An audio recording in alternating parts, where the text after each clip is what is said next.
All right, we are finally honing in. So now we're going to be answering this question. How do we measure and describe how strong an acid is? So we now know what factors would affect how strong an acid is. So let's talk about like actually measuring and describing that when we see it. So Le Chatelier's principle is harder to pronounce than it is to think about. It's actually incredibly simple. So Le Chatelier's principle is basically saying if you add more of one of the reactants, then there's going to be more collisions with that reactant and it's going to go towards the product side. So if you add more of one of the reactants, the reaction will happen more, meaning you'll get more of the product.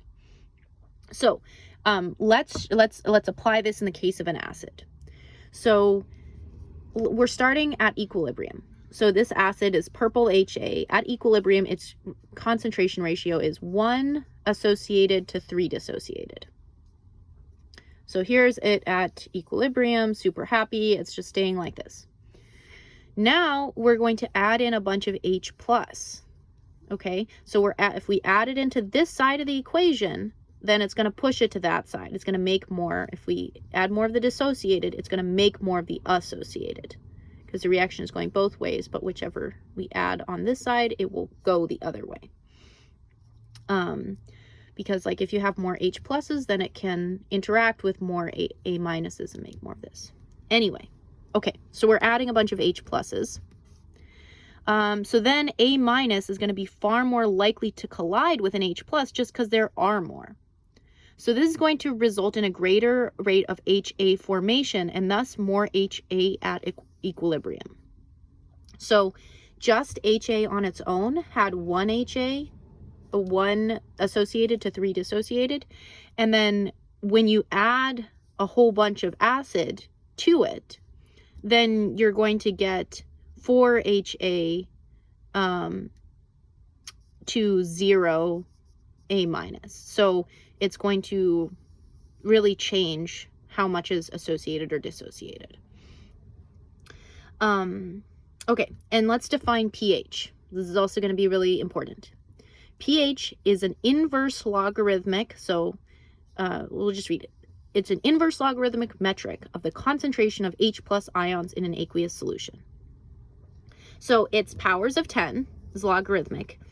And so it's telling you the concentration of H+ ions.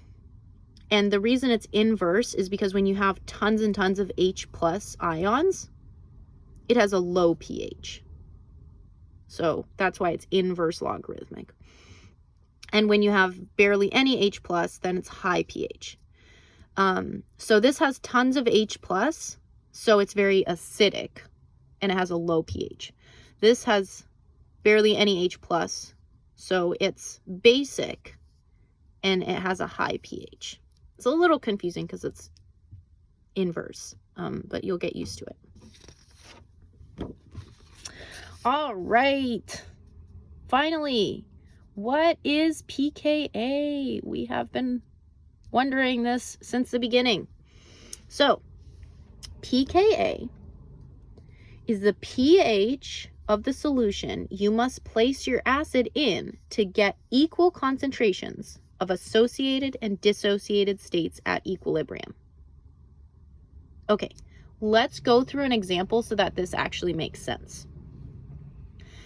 All right, so you're going to start with acid orange HA. So this is the acid we're talking about, orange HA.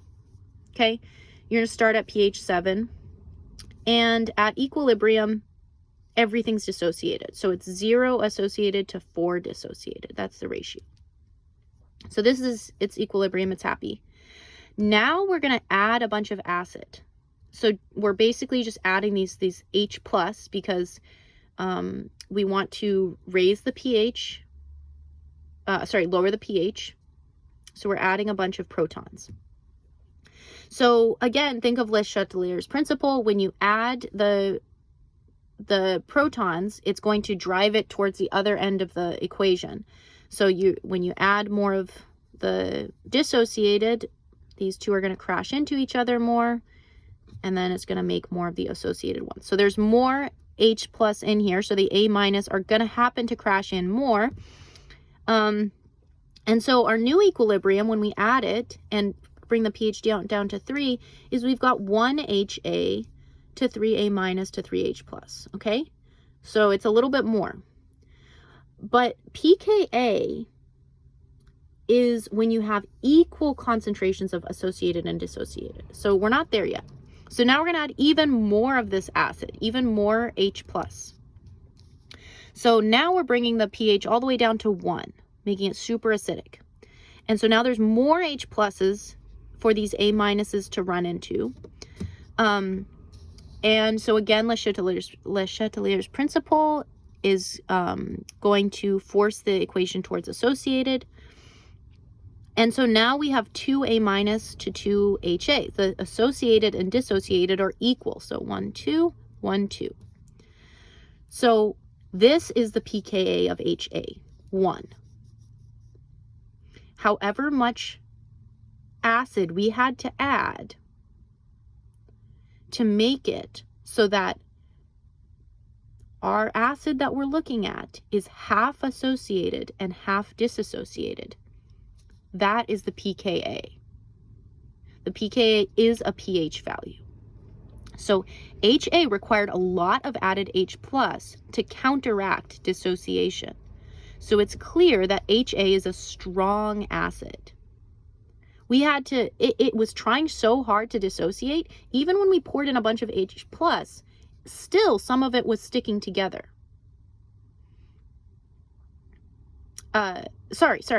Even when we added a bunch of H plus, still some of it, a lot of it was still dissociated. Because even though they were crashing together and associating, they were dissociating so fast that at equilibrium, it's still dissociated. So this shows that it's a really strong acid. You have to put in tons and tons of H plus so that the association reaction can keep up with how fast they're falling apart. So when you need to add tons of H plus and have a really low pKa, that means you have a really strong acid because it is just flying apart so fast that you need tons and tons of H plus to keep up with it, to have enough reactions of coming together.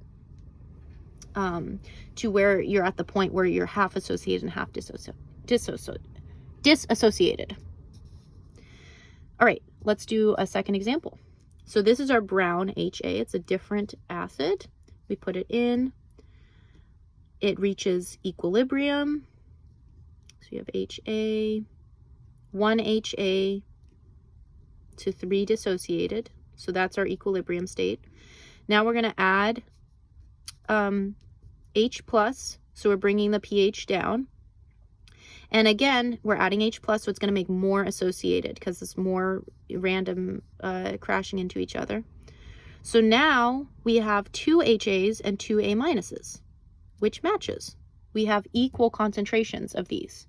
So when we added this amount of acid, we got the same amount of associated and dissociated. The rates of coming together with the added hydrogen equaled the rates of coming apart. And so when you add even more H plus, then it's going to be, then we could get them like 3 out of 4 associated. So this is going, and that's at pH 1, but pH 1, this is more than half, and our pKa is going to be where it's half and half. So this one has a higher pKa, and it is a weaker acid. Because with only a little bit of H plus, we could have enough association to counteract the dissociation because they weren't coming apart that fast. So you only needed to add a little bit of H plus to counteract it because it's not that great at losing the H. It's not that strong of an acid. So we are almost done. Let's just talk about how to calculate these things. Okay, this is our last page. At any given time, how do we figure out how much of the acid is in the associated state. So we're trying to ask how much is in the associated state, this purple, and how much is dissociated. Well, what do we know? We can easily determine the pH of the solution. So